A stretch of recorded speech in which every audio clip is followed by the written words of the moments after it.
Magmamasid-masid ako. Ang sanhi ang malaman ko. Anong mabuting maestro?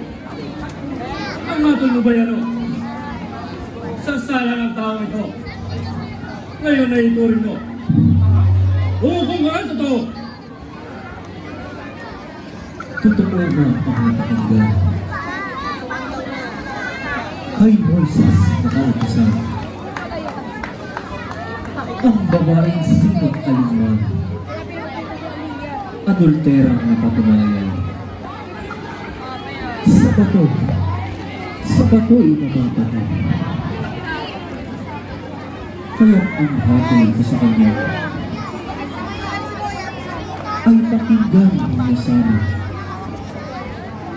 kung sino sa inyong baga ang malamunti ng sala ang pumukol ng loob. Ikaw!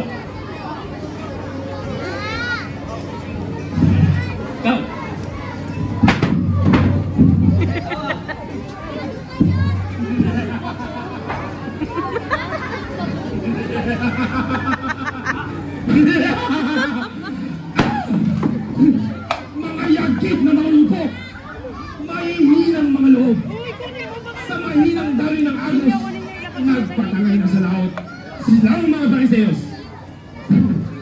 Ang isip ko'y nalilito sa mga nasaksiyan ko. Kaya ngayon din, Maestro, sa akin ay sabihin mo, ang dahilan ay kung ano. Hinihiling ng mga awal. Siya'y aking namamahal. Sa pukol na walang libang,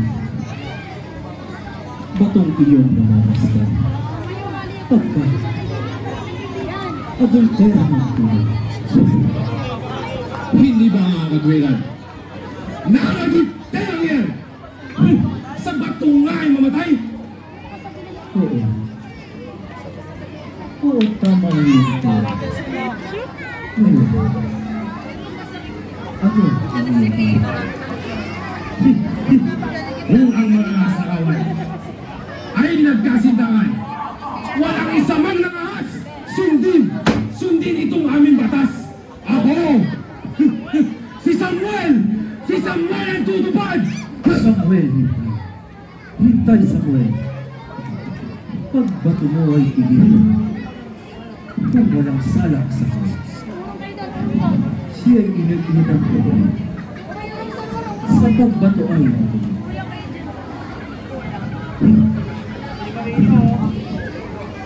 bakit? Bakit sa buhay natin tigilan? At hindi ba itutuloy?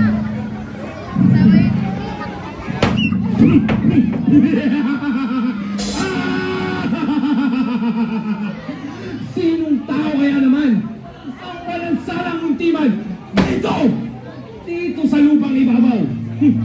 Sadyang ikaw ay maalam, wasto niyang hatulan. Ngunit Jesus ay tandaan na darating ang takdang araw.